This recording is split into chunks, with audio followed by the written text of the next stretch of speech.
වතාවක්ම ආරක්ෂිත බන්ධනාගාරවලින් පලා යාමට තරම් සූක්ෂම වුණා. ඒ වගේම ඔහු ලොව අංක 1 මත්ද්‍රව්‍ය කාටලය හෙවත් ජාලය නිර්මාණය කළ පුද්ගලයාද වුණා. අද අපි කතා කරන්නේ ලෝකයේම විශ්මයට පත් කරපු ඒ පුද්ගලයා ගැන. අද වන විට ඇමරිකානු අධි ආරක්ෂිත සිරගයක ජීවිතාන්තය දක්වා සිරදඬුවම් විඳින මේ පුද්ගලයා ගැනයි අද අපි කතා කරන්නේ. ඒ තමයි එල් චැපෝ එහෙමත් නැත්නම් ජෝකින් ආශිවිල්ඩෝ ගුස්මාන් ලෝයරා.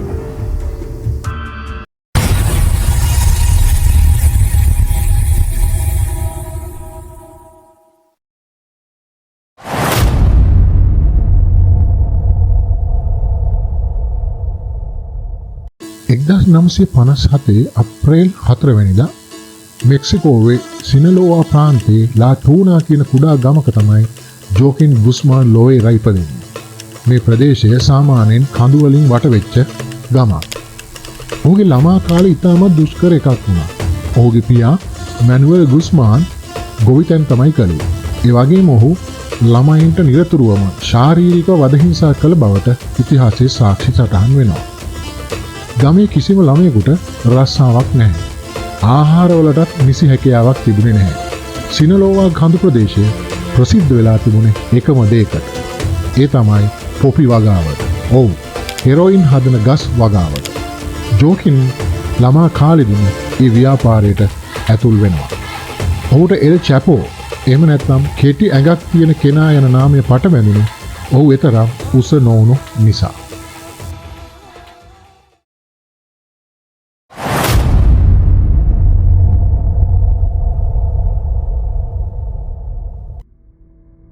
එක්දස් 980 දශකයේදී පමණ එල් චැපෝ මිගෙල් ෆෙලික්ස් යටතේ වැඩ කරන්න පටන් ගන්නවා. ඔහුත් මෙක්සිකෝවේ මත්ජාවාරමින් නිරත පුද්ගලයෙක්.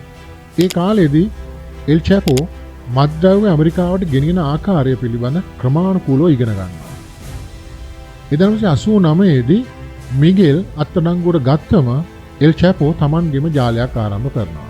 ඒ තමයි කීර්තිමත් සිනලෝවා කාටල් එක. මේ ජාලය මෙක්සිකෝවෙන් ඇමරිකාවට කොකේන්, හෙරොයින්, මෙතැම්ෆෙටමින්, මරිජුවානා වැනි මත්ද්‍රව්‍ය විශාල ප්‍රමාණයක් ප්‍රවාහනය කරලා විශාල ආදායමක් උපය ගන්නවා. ඇමරිකාවට මත්ද්‍රව්‍ය සැපීම සඳහා ඇමරිකා මෙක්සිකෝ දේශ සීමාව හරහා විශාල උමං රාශියක් එල් චැපෝගේ කණ්ඩායම විසින් නිර්මාණය කරලා තිබුණා. මේ හරහා මෙක්සිකෝවෙන් ඇමරිකාවට විශාල වශයෙන් ඉතාමත් හොර රහසේ මත්ද්‍රව්‍ය ප්‍රවාහනය කරා. ඒ වගේම නැව් සහ ගුවන් යානා පවා යොදාගෙන මේ ප්‍රවාහන කටයුතු සිදු කරලා තියෙනවා. ඉතා මෑත භාගයේදී සම්මරීන් පවා යොදාගත් බවට හෙළිවලා තිබුණා. කෙසේ නමුත් එල් චැපෝගේ මේ බලය බුදුරුකම් වලින් පිරීලා තිබුණා. සිනලෝවා කාටල් සහ වෙනත් කාටල් අතර යුද්ධ හේතුවෙන් මෙක්සිකෝවේ දහස් ගණන් මිනිස්සු මරණයට පත් වුණා. ඒ වගේම අති නවීන ආයුධ වලින් සන්නද්ධ වෙච්ච හමුදාවක් මොහු විසින් ගොඩ නගාගෙන තිබුණා. ඒ හමුදාවේ ආරක්ෂාව මත එල් චැපෝ අති සුඛෝපභෝගී ජීවිතයක් ගත කළා. ඒ වගේම රජයේ හමුදාව පවා එල් චැපෝගේ සන්නද්ධ කල්ලියට බය වෙලා හිටියේ. මේ සන්නද්ධ කල්ලි රටේ සමහර ප්‍රදේශ පාලනය කිරීමට තරම් බලවත් බවයි මෙක්සිකෝවෙන් අසන්නට ලැබේ.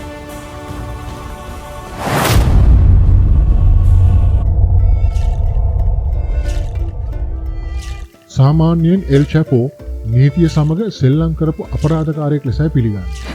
ඔහු කීප අවස්ථාවක්ම සිර ගෙවල් වලින් ඉතා පහසුවෙන් වගේම දුෂ්කර උස්ථායන් වලිනුත් පැනලා ගිහිල්ලා තියෙනවා. එල් චැපෝ මුල් වරට අත්අඩංගුවට පත් වෙන්නේ ගුවතමාලා රටේදී. ඒ 1993 දී. ජුනි මාසයේදී ඉන්පසු ඔහු මෙක්සිකෝවට හුවමාරු කරලා සිරගත කරනවා. මෙක්සිකෝවේ ජලිස්කෝ ප්‍රාන්තයේ පිහිටි ඉහළ ආරක්ෂිත සිරගයක් වන පුවෙන්ටේ ග්‍රැන්ඩේ ප්‍රිසන් වල ඔහුව සිර කරනවා. නඩුවේදී ඔහුට තිබුණු චෝදනා තමයි මත්ද්‍රව්‍ය ජාවාරම, අපරාධ සංවිධානයක් මෙහෙයීම සහ ඝාතන සිදු කිරීම. පසුව නඩු විභාගයක් පැවැත්වෙලා එයින් ඔහුට වසර 20ක සිරදඬුවමක් නියම වුණා.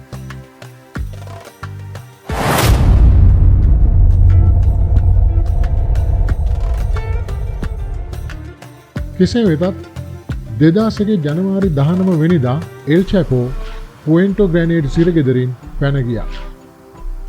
පැන යාම ගැන විවිධ ආරංචි පැතිරලා ගියා. ප්‍රසිද්ධම කතාව තමයි ඔහු රෙදි සෝදන ට්‍රොලියක් තුල සැඟවී හෝ කාඩ්බෝඩ් පෙට්ටියක සඟවා සිරගෙයින් පිටතට ගෙන ගිය බව. නමුත් පසුව සිදු කළ විමර්ශන වලින් හෙළි වුණේ ඔහු බන්ධනාගාර නිලධාරීන් 70කට වඩා පිරිසකට අල්ලස් දී තිබූ බවයි. ඔවුන්ගේ උදව්වෙන් ඔහු සරලවම බන්ධනාගාර දොරකඩ හරහා පැන ගොස් තිබිය හැකි බවටත් සැකමතු වුණා. මේ පැන යාම මෙක්සිකෝ ආරක්ෂක පද්ධතියට දැඩි අපකීර්තියක් ගෙන දුන්නා. 2001න් පසු එල් චැපෝ වසර 13ක් පුරාවට අත්අඩංගුවට පත්වීමෙන් වැළකී සිටියා. ඇමරිකාව සියලු ශක්තියින් යොදා එල් චැපෝ හොයන්න පටන් ගත්තා. එම කාලය තුල සිනලෝවා කාටල් එක ලෝකයේ බලවත්ම මත්ද්‍රව්‍ය ජාලය බවට පත් වුණා. ඇමරිකානු FBI සහ DEA හෙවත් Drug Enforcement Administration ආයතනය විසින් ඔහු සොයමින් සිටියා. ඒ වගේම ඔහු ලෝකයේ most wanted අපරාධකරුවන් අතරටත් ඇතුළත් වුණා.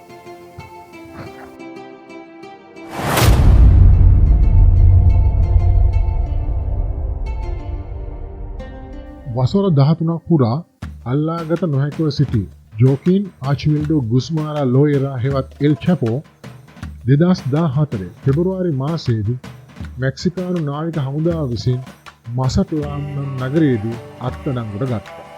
මෙවර ඔහු රඳවා තැබුවේ මෙක්සිකෝවේ ඉහළම ආරක්ෂාව ඇති සිරගෙය ලෙස සැලකෙන අල්ටිප්ලානෝ බන්ධනාගාරය තුලයි.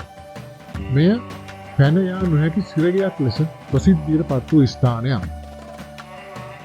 මෙක්සිකානු රජය විශ්වාස කළේ මෙවර නම් එල් චැපෝට පැන යාමක් නැහැ කියලා.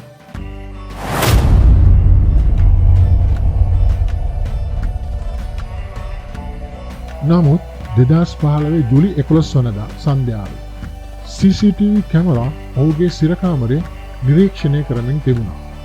එල් චැපෝ තමන්ගේ සිරකුටියේ නාන කාමරය වෙත ගියා. කැමරාවට හසු නොවන කෝණයක්. එහෙමත් නැතිනම් කැමරා බ්ලයින්ඩ් ස්පොට් එකක් මේ නාන කාමරයේ තිබුණා.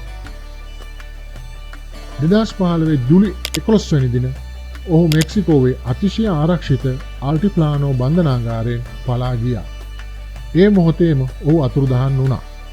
ඔහු මේ පලායාම සිදු කළේ සිර මැදිරියේ නාන කාමර කොටසේ බන්ධනාගාරයෙන් පිටත පිහිටි නිවසක් දක්වා විහිදුණු කිලෝමීටර් 1.5ක් පමණ දිග උමගක් භාවිතා කරලා.